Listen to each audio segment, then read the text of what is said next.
Some of the darkest stories don't come from haunted houses, shadow figures, or whispered voices in empty rooms. Some of the darkest stories come from people, ordinary faces, ordinary streets, and secrets buried so deeply that time itself can't drag them into the light. If you've ever driven down a quiet neighborhood and wondered what the windows are hiding, or passed a stranger on the street and felt something wrong in the way they looked at you, then you already know this. Evil doesn't always announce itself.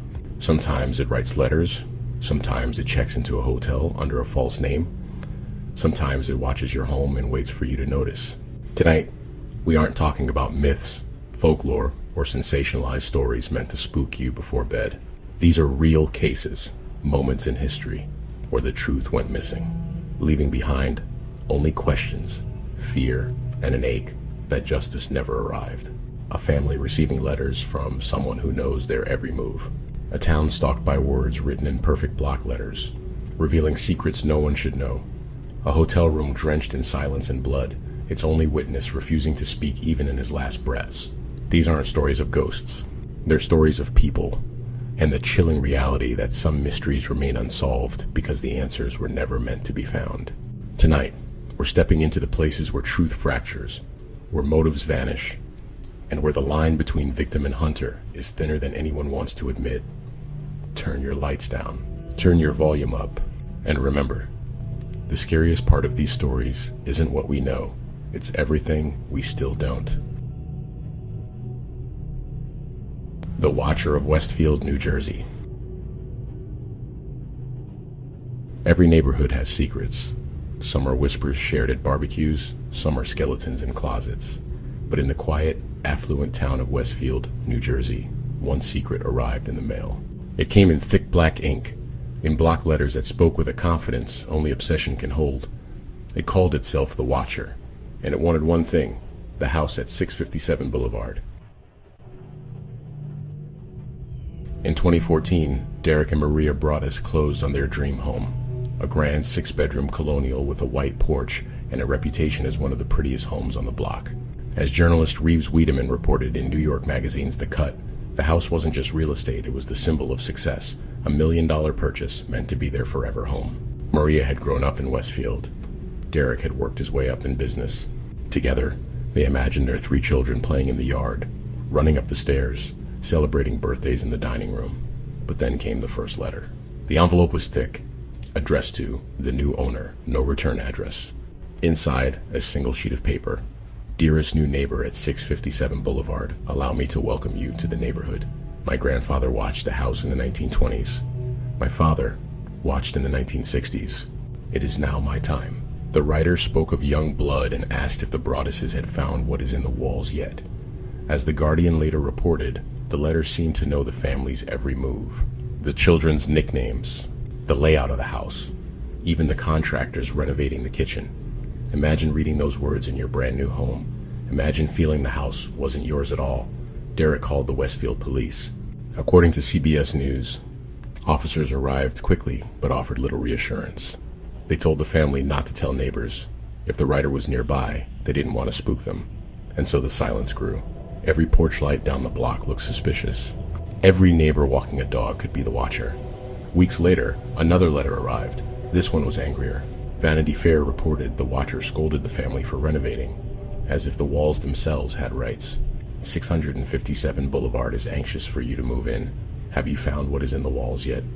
Who has the bedrooms facing the street? I'll know as soon as you move in. The letters referenced the children again. One note read, will the young blood play in the basement, or are they too afraid to go down there alone?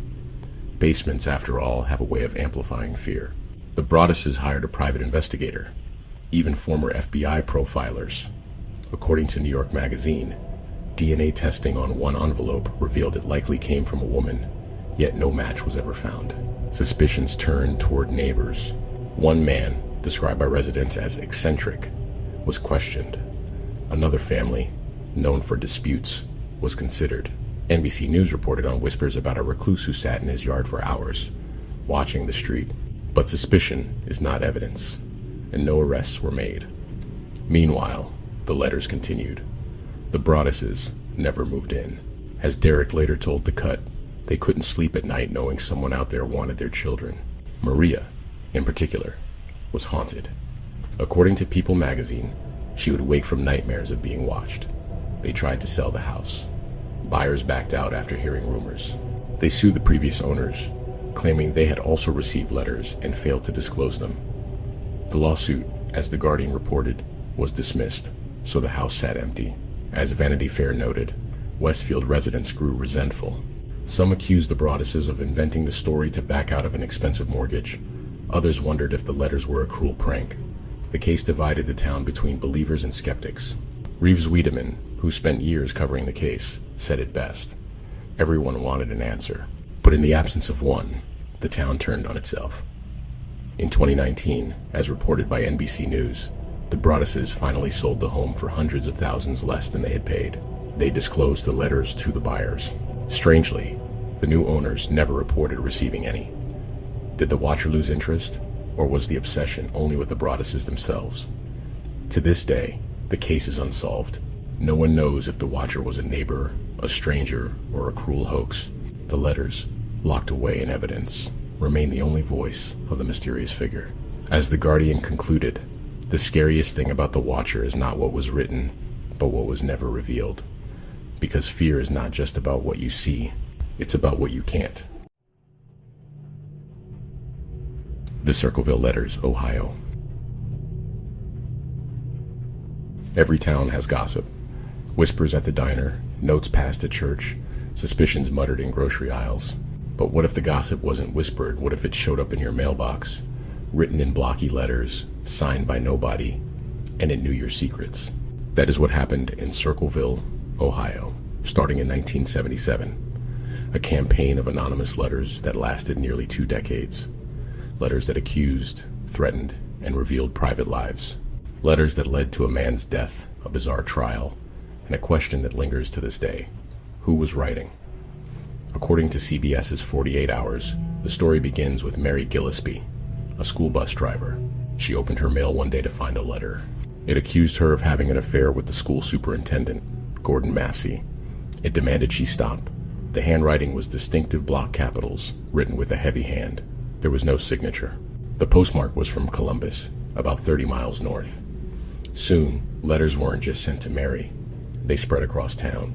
According to the Columbus Dispatch, residents, businesses, even government offices received them. The writer seemed to know intimate details about nearly everyone's life. Who was cheating, who was drinking, who was hiding things. The effect was instant. Circleville, a quiet town of a few thousand, turned into a place where every mailbox felt like a trapdoor. Then came tragedy. One night in August 1977, Mary's husband, Ron, received a phone call. According to CBS News, Ron believed the caller was the letter writer. Furious, he grabbed his gun and drove off in his truck. He never made it home. His truck veered off the road and crashed into a tree. Ron was killed instantly. The official investigation concluded Ron had been drinking. The coroner's report listed alcohol as a factor, but as 48 Hours explained, Ron's family and many residents doubted this. They believed Ron had been lured out, maybe chased, and silenced by whoever was sending the letters. Whether accident or murder, the message was clear. The letter writer wasn't just a nuisance. They were dangerous. Despite Ron's death, the letters continued. They accused officials of cover-ups. They threatened Mary's children. One letter read, "Gillespie, you have had 2 weeks and done nothing. Admit the truth and inform the school board. If not, I will broadcast it on CBs, posters, signs, and billboards until the truth comes out." By the early 1980s, the writer's obsession with Mary intensified. And then, in 1983, it escalated into something almost fatal. On a March morning in 1983, Mary was driving her bus route when she noticed a sign along the roadside. The sign contained obscene remarks about her teenage daughter. Enraged, Mary pulled over to rip it down. Attached to the sign was a box. Inside the box was a gun. It had been rigged to fire if the sign was tampered with.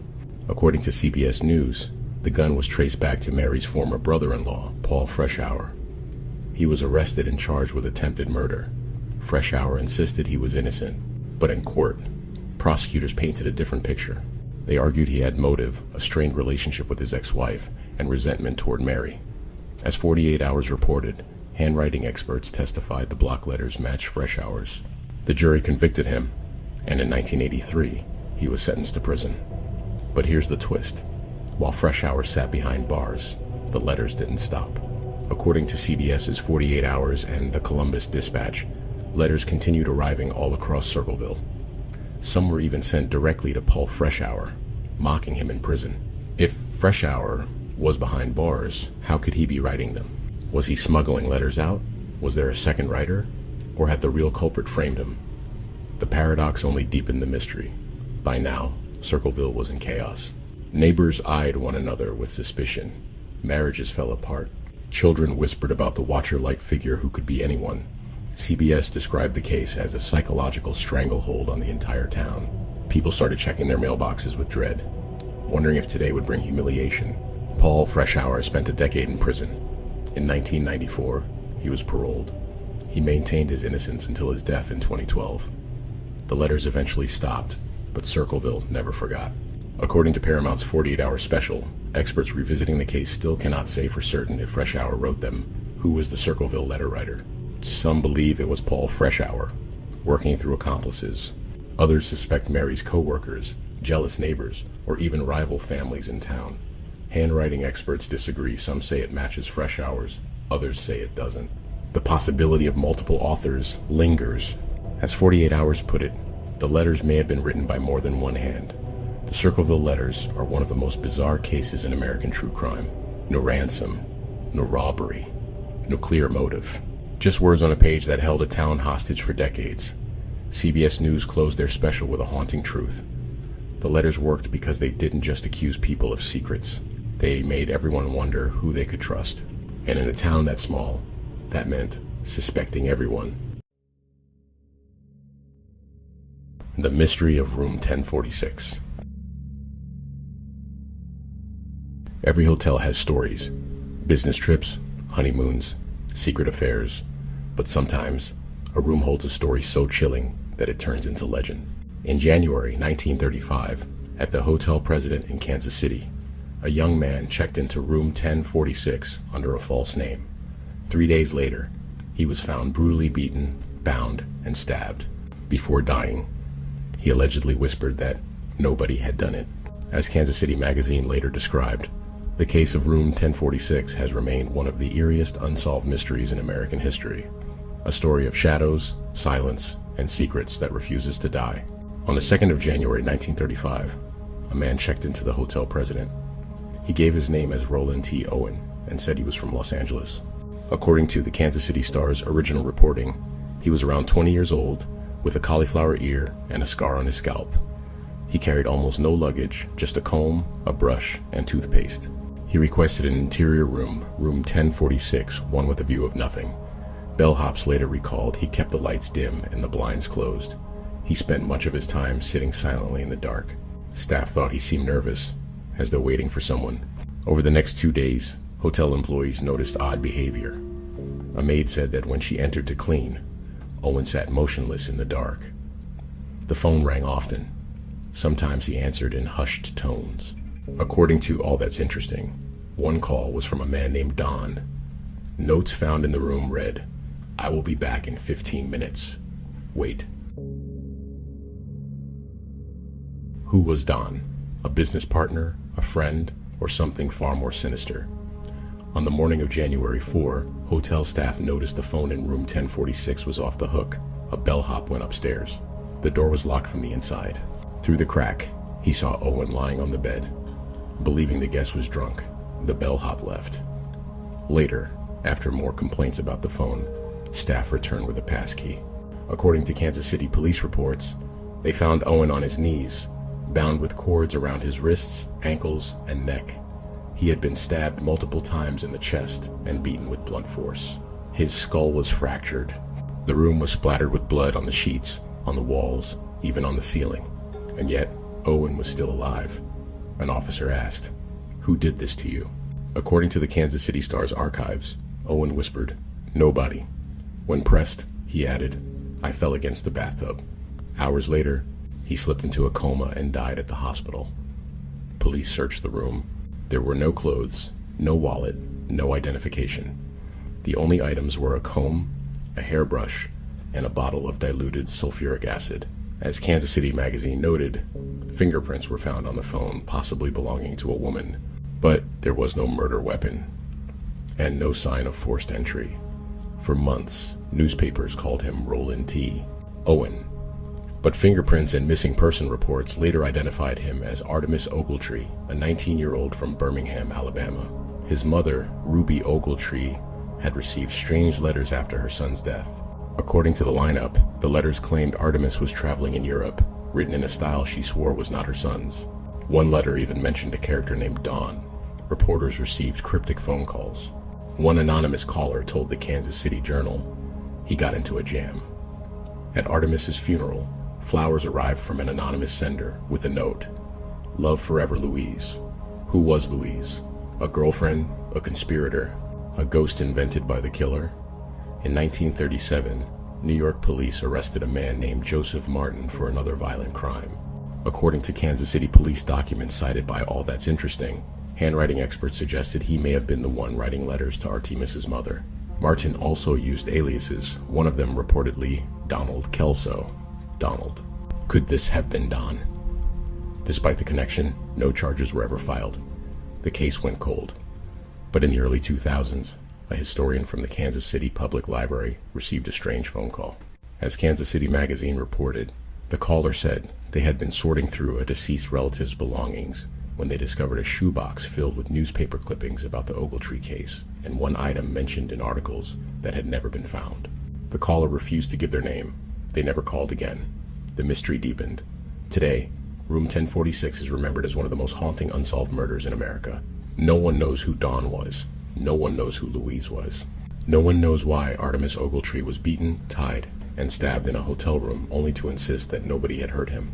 As Kansas City Magazine wrote, "The silence of Room 1046 is louder than any confession could have been. 3 days in a hotel, one name that wasn't real, and a dying man whose last words were denial. The case of Room 1046 is a reminder that sometimes the scariest answers are the ones that never arrive." You've reached the end of tonight's anthology. If you found yourself pulled into these mysteries, if any detail lingered a little too long in your mind, don't let the story end here.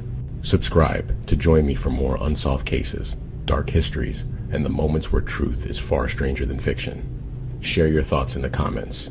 Which story unsettled you the most? Like the video to help this channel reach others who walk these midnight roads with us. And if you have a story of your own, a haunting, a mystery, a crime, a moment you still can't explain, you're always welcome to submit it. Just send it to the business email listed in the channel bio, and your experience may be featured in a future video. Thank you for listening, and, as always, the dark awaits.